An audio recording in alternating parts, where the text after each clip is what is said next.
Você consegue notar uma mudança na maneira como as séries de comédias eram feitas nos anos 2000 para as de hoje em dia? Na nova temporada do Hashtag Observatório Espelhos, mergulhamos nos bastidores da criação audiovisual brasileira para entender como roteiristas e diretores constroem seus universos ficcionais e utilizam essas narrativas para discutir temas relevantes para a sociedade. Neste episódio, o Hashtag Observatório Espelhos recebe Felipe Braga, criador de Samantha, a primeira série de comédia da Netflix Brasil.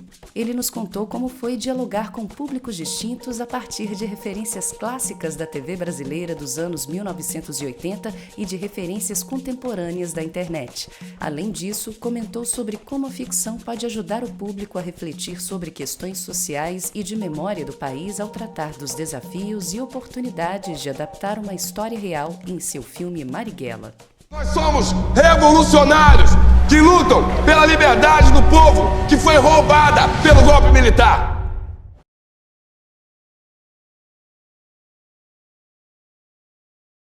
Elas são muito um resultado da própria evolução do contexto audiovisual, com a presença mais significativa de séries, né?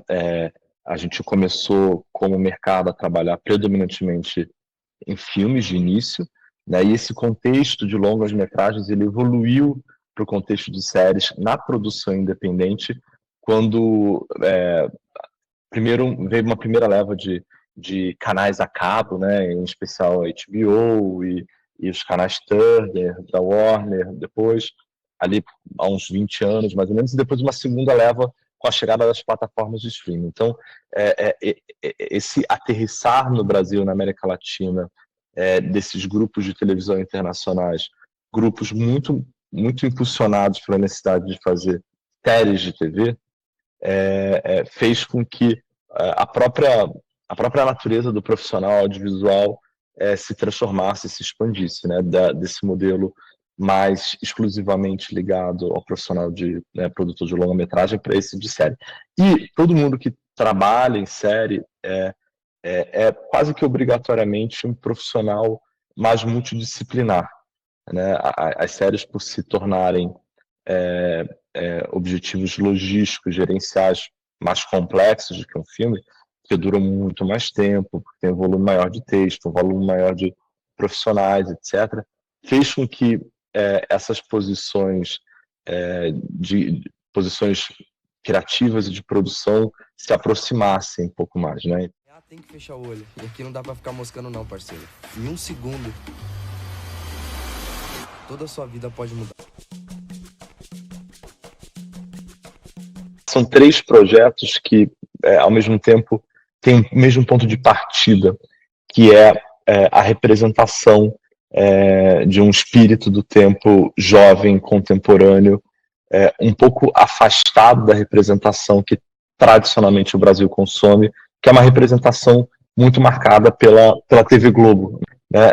No momento em que os produtos de TV passam a ser produzidos por um grupo mais amplo, mais independente de produtores, começam a surgir outras representações de Brasil, né? Esses são 3 projetos que eles têm algo em comum, eles são desenvolvidos e escritos por um grupo muito jovem, muito diverso de roteiristas. Samantha, especificamente, estava tratando muito de uma cultura pop televisiva / internética, e com signos, né, da nossa cultura mais cômica e tudo. A gente no Sintonia estava representando uma periferia brasileira que na televisão era completamente inédita, uma periferia mais empreendedora, uma periferia com anseios mais diversos, jovens. E finalmente no Love a gente estava interessado em falar sobre como que, depois de tantas revoluções culturais, os relacionamentos entre os jovens estavam se organizando hoje, né? Então são 3 projetos que olham para lugares muito diferentes e que brincam com gêneros cinematográficos muito distintos, mas que têm esse mesmo ponto de partida, um grupo muito potente de roteiristas tentando se olhar no espelho e tentando entender através da comédia, do drama, né, ou de dramas um pouco mais sensuais, sexuais, quem nós somos. que foi agora, Samantha? Eu não quero ser criança pra sempre. Samantha, é só ser essa criança maravilhosa que você é. Os plimplons acabam aqui. Desenvolver Samantha foi uma aventura, por uma série de razões. Primeiro, pelo desafio de fazer uma primeira comédia para a Netflix. E segundo, porque a Netflix não tinha chegado no Brasil ainda naquele momento. Eles estavam começando a produzir no Brasil, mas não existia um escritório local da Netflix no Brasil. Então, os nossos supervisores da Netflix eram um mexicano, um espanhol e um sul-coreano, né?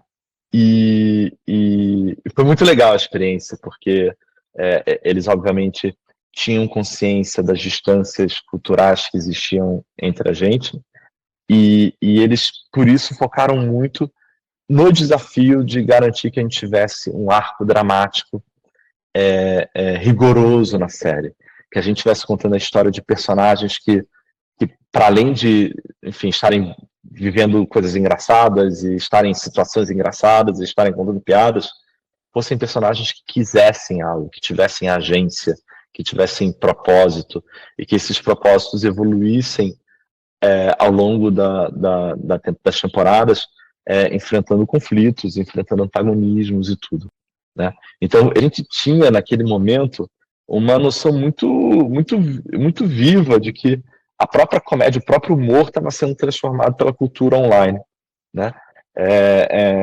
Que essa cultura online estava invadindo, né? A cultura de memes, a cultura de subcelebridades, a cultura de tudo isso estava invadindo a comédia, invadindo a nossa noção do que era engraçado, né? Então, a gente decidiu assumir isso na série, fazer uma série justamente sobre um choque entre um modelo, um padrão anos 90, anos 80 de comédia e uma comédia hoje internética, né? Esse conflito ele está muito bem ilustrado no Samantha, através do encontro do personagem da Samantha com uma personagem chamada Layla, que é uma blogueira e tudo, e que elas não se entendem, elas têm conceitos, valores, visões de mundo muito, muito radicalmente diferentes sobre o que é o sucesso, sobre o que é o fã, sobre o que é a celebridade e tudo. A gente tinha pessoas mais velhas como eu, já ali nos 40, ou perto dos 40, oriundas dessa cultura anos 80, 90 de televisão, trabalhando com outros roteiristas de 20 e poucos, né, e todo mundo tentando se entender. O processo de desenvolvimento de Samantha também foi muito feliz, porque foi a última chance que eu tive de trabalhar com uma sala de roteiro em modelo antigo, e por modelo antigo eu quero dizer uma sala de roteiro grande, né? Hoje as salas de roteiro, depois da pandemia e tudo, e das crises e consolidações que o mercado americano e depois latino-americano viveu e está vivendo ainda, a gente notou nesses anos um enxugamento muito grande das salas de roteiro, né? Um projeto de comédia depende de muita gente dentro da sala falando bobagem e perdendo medo de falar bobagem, e ao falar bobagem durante 6 horas ininterruptas, olhar para trás e falar, aquilo que a gente falou não é tão bobagem assim, é divertido, é engraçado, vamos usar isso, vamos expandir isso. Foi feliz nesse sentido, sabe, de ter uma sala de roteiro grande, com uma variedade grande de pontos de vista, origens, idades e culturas televisivas. Então foi muito sobre isso, sobre desenhar uma personagem que queria ser amada, né, e queria ser amada, mas o ser amada dela é um ser amado dos anos 80, você tem o país inteiro amando, ao mesmo tempo, ao vivo, ligados simultaneamente no mesmo canal. É um tipo de amor que na verdade não existe. E colocando eles lá, mas o brasileiro ele usa muito a televisão como espelho de si. Então falar sobre cultura de TV, na TV é falar sobre o próprio país, né, e como o país está emocionalmente num dado momento específico.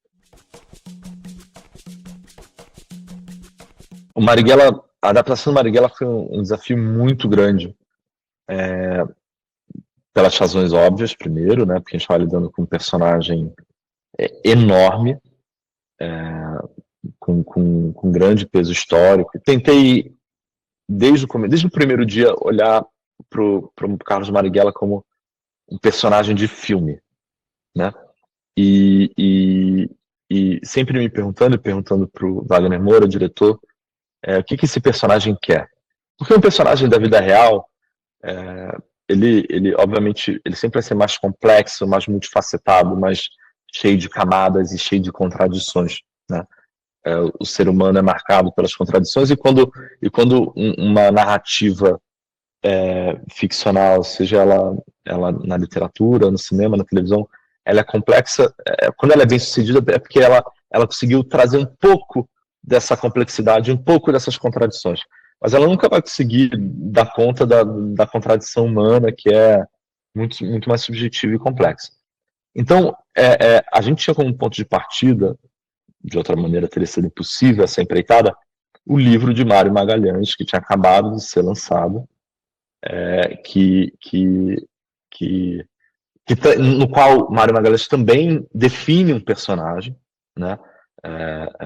Existe em qualquer biografia, não só nessa, existe o estabelecimento de um escopo, né, biográfico. A gente primeiro escolheu um escopo temporal, porque a gente podia ter feito uma história sobre Marighella nascendo e indo até a morte dele, né? Uma biografia quase cronológica da vida e morte do personagem. A gente decidiu por não fazer isso, a gente decidiu por fazer um recorte temporal. Um recorte temporal que abarcava basicamente o último ano de vida dele, embora tenha um pouquinho antes, né? E esse personagem é um personagem de ficção. O personagem que a gente decidiu explorar era um personagem mais velho, cercado de meninos muito jovens. Isso interessava a gente, né? De ter um líder mais velho, cercado de jovens, e passando qual a mensagem para esses jovens? A mensagem de vocês têm autonomia para fazer o que vocês acharem que é certo fazer, né? O revolucionário não precisa pedir permissão para fazer a revolução. Isso era o mantra do Marighella. Na hora que a gente se deu conta disso, a gente viu que a cascata de conflitos que isso proporcionava era muito rica e bastava, né? Então, isso é o desafio de qualquer filme biográfico, na verdade, não é só do Marighella. É a definição da criação do escopo, da criação da definição do conflito central, e depois o resto é um exercício de disciplina, de você não sair disso de jeito nenhum. Essa abordagem, porque nos pareceu que essa abordagem ia ser um bom portal para a gente entender ou ter contato com as contradições que definiam esse personagem a vida inteira, né? Então, é isso, é como se olhar por um telescópiozinho, ou por um microscópio, ao contrário. Eu estou vendo uma parcela do personagem, mas é uma parcela temporal, de conflito interno, etc. É uma parcela, sim, é uma parcela, mas é uma parcela que é muito representativa do todo. E que é muito representativa de como passado, presente e futuro estão nesse momento específico.